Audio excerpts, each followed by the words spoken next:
The observation deck of the Krythian war cruiser smelled like copper and burnt ozone. Captain Mira Chen stood in the center of the circular chamber, surrounded by 700 pounds of furry, muscle-bound hatred. The Krythian delegation hadn't come to negotiate. They had come to intimidate. Elder Vorgath towered over her, his 3-inch fangs glistening under the harsh white lights. His species had conquered 42 systems in the last decade alone, and every species they encountered either submitted or got torn apart. Literally. The Krythians didn't do prisoner exchanges. They did feeding frenzies. You dare answer our challenge, human? Vorgath's voice rumbled like an earthquake wrapped in a growl. His crimson eyes narrowed to slits. You stand alone before the great pack. Foolish. Mira tilted her head, studying the 8-foot predator with the calm interest of someone examining a particularly aggressive house cat. Her uniform was pristine, dark blue with silver trim, and she wore it like armor. She hadn't even broken a sweat during the 3-hour shuttle ride to this floating death trap. Foolish? Maybe. She smiled, and it wasn't friendly. But I am here, aren't I? That should tell you something. The chamber erupted in snarls. 12 Krythian warriors lined the walls, each one larger than Vorgath, each one looking at her like she was dinner. Their claws scraped against metal floors, creating a symphony of menace.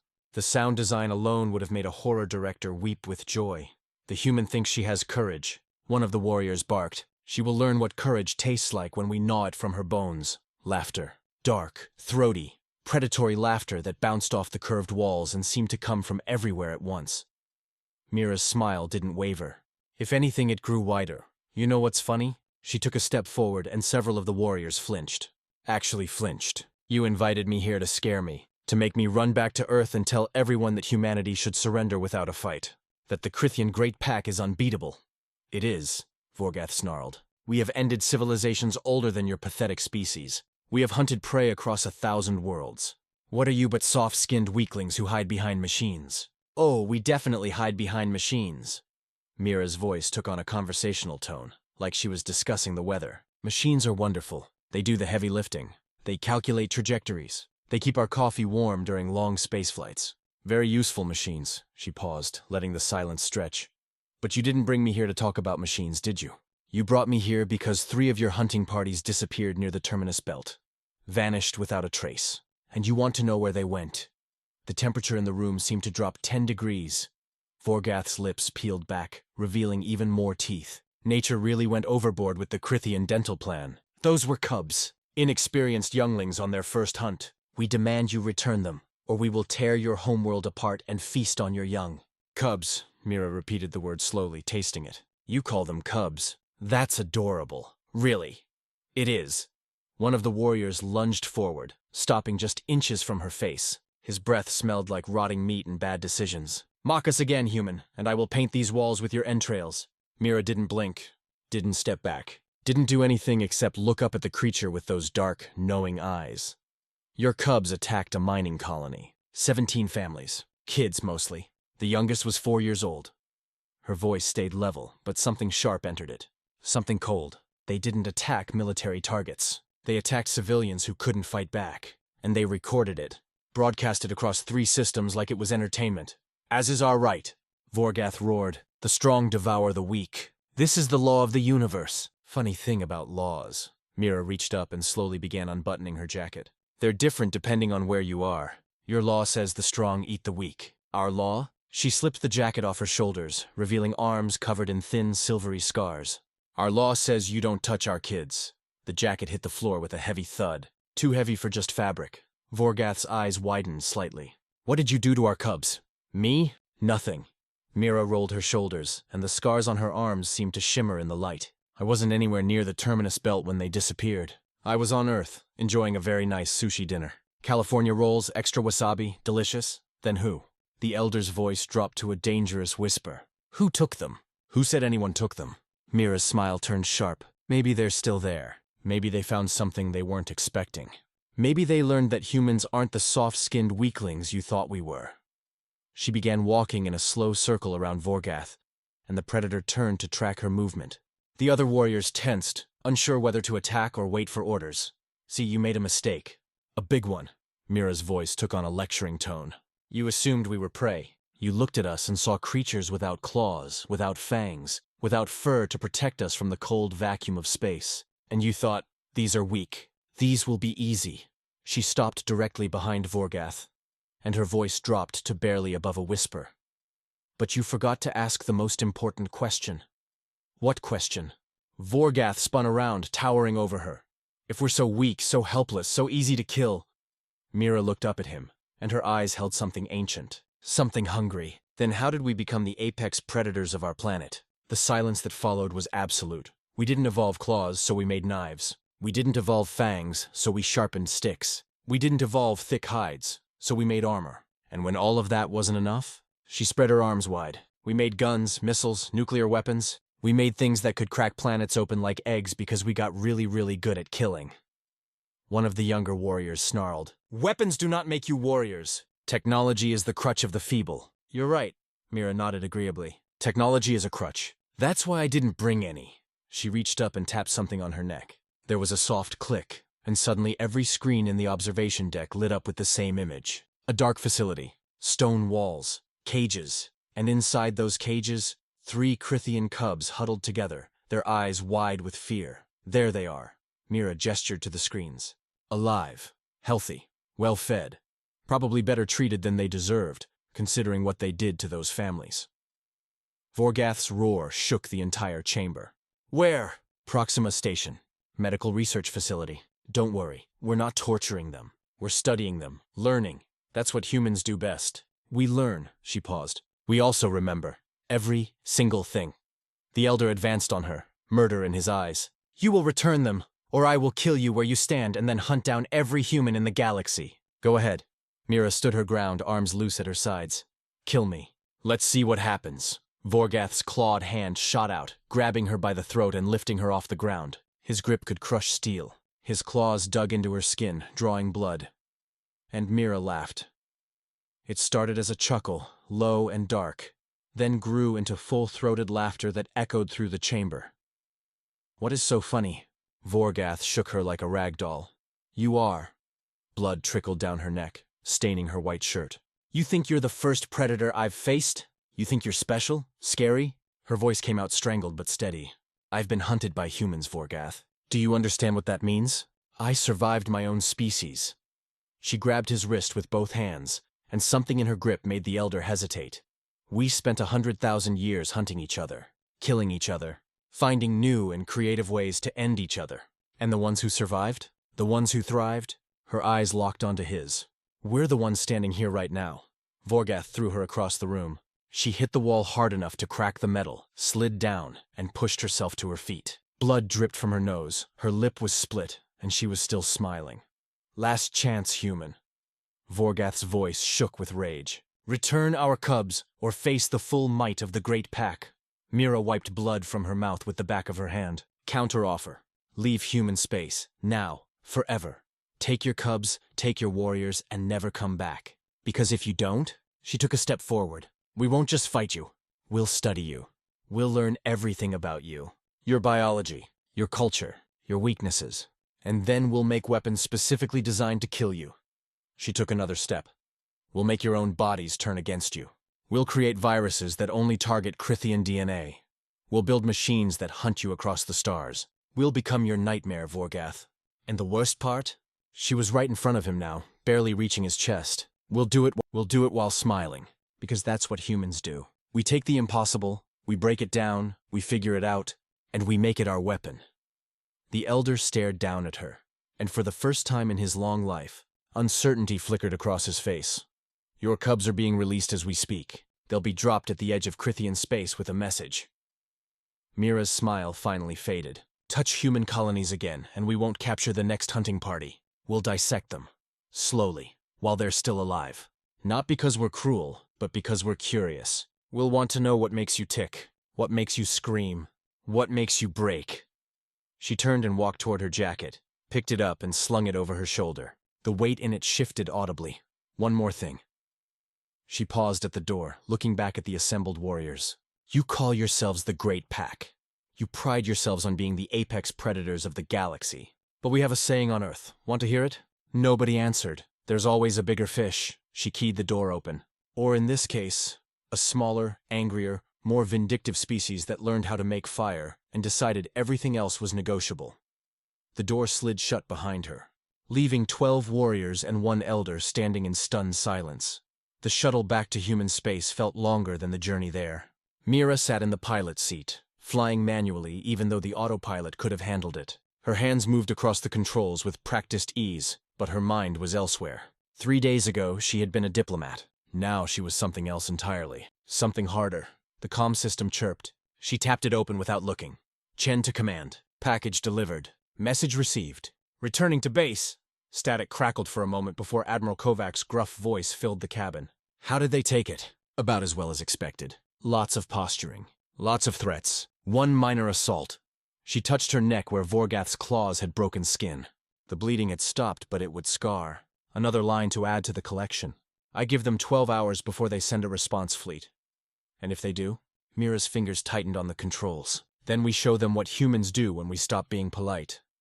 The Admiral was quiet for a long moment. You really think they'll back down? No. The word came out flat. They're predators.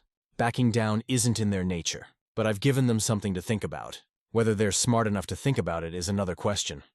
The cubs are being transferred as we speak. Medical says they're healthy. Scared but healthy. Good. Make sure the transfer is clean.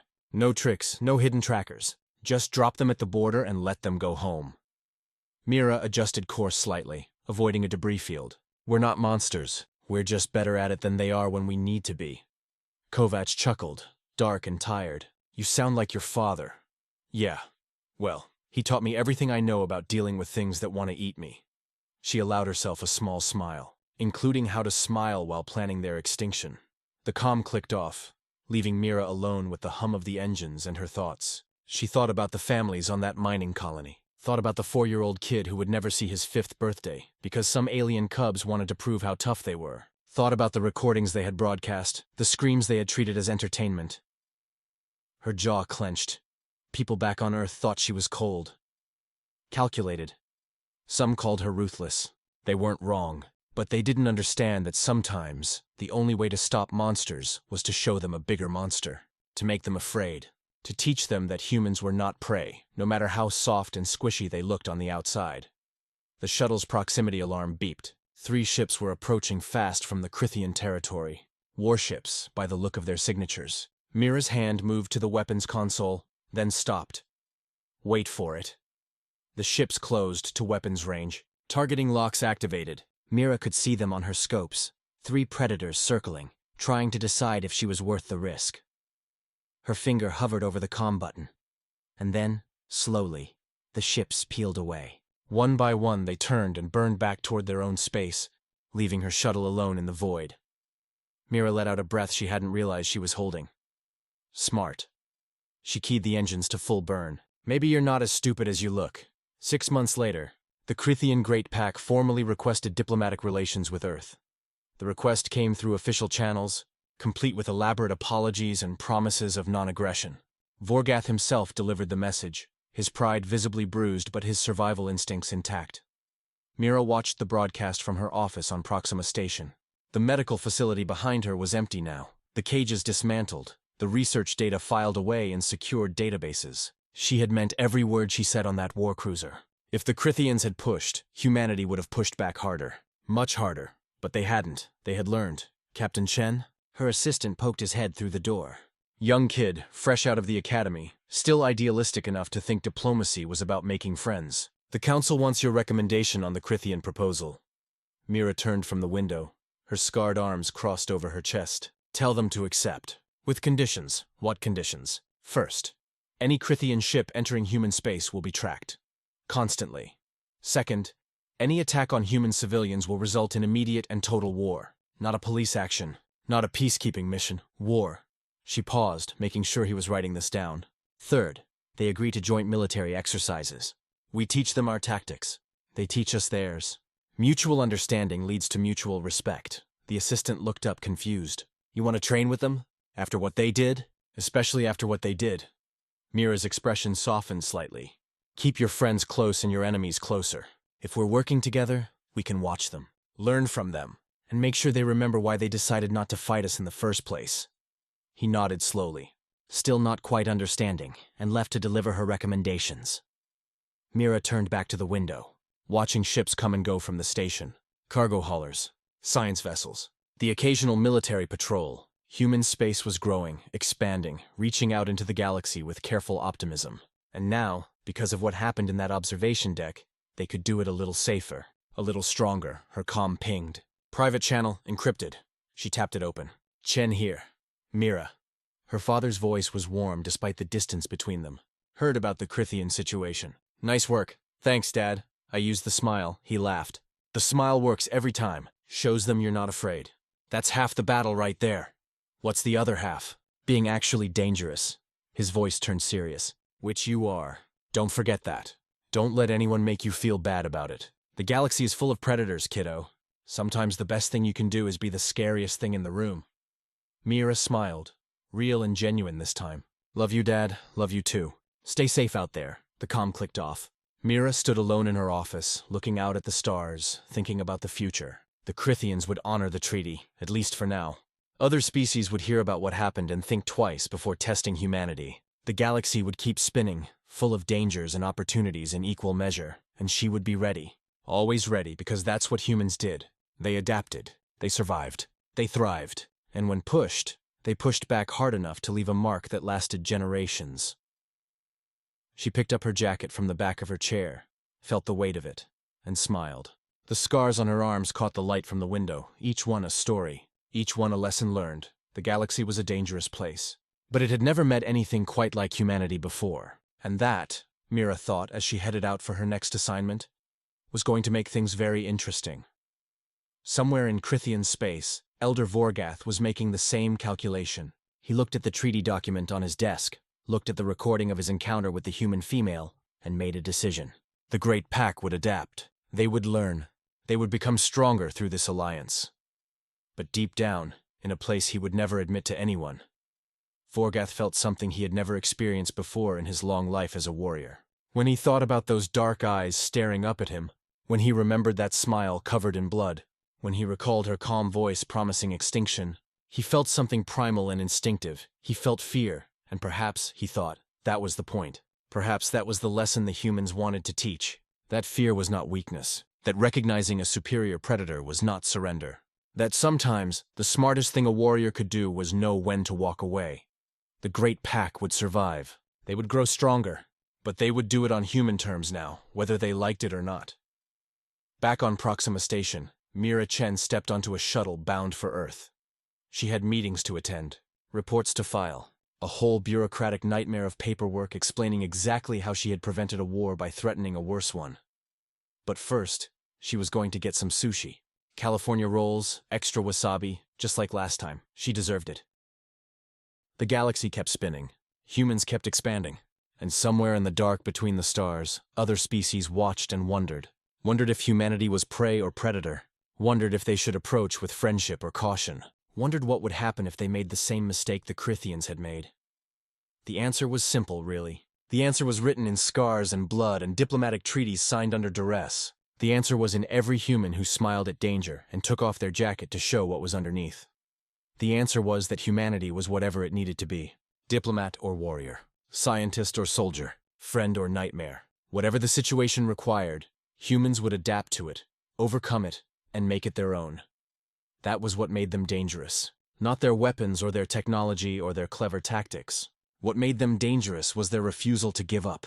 Their stubborn, ornery insistence that they belonged here, among the stars, regardless of what anyone else thought about it. And if you pushed them, if you hurt them, if you made the mistake of thinking they were weak, then you would learn what every predator eventually learns when they encounter something more dangerous than themselves. You would learn to run, or you would learn to die. There was no third option. Mira settled into her seat as the shuttle prepared for the jump to Earth. She closed her eyes, letting exhaustion finally catch up with her. The scars on her arms ached slightly, old wounds remembering old pain. But she had worn her jacket. She had shown them the proof. And they had backed down. Mission accomplished. The shuttle jumped, reality bending around it as it crossed the light years in the blink of an eye. And in that moment of transition, suspended between here and there, Mira Chen smiled. Not the dangerous smile she had shown Vorgath. Not the cold calculation of a warrior preparing for battle. Just a simple human smile. The smile of someone who had done their job and was going home. The galaxy could wait. She had earned her California rolls. Like and subscribe to our channel, and let us know in the comments how you liked this story.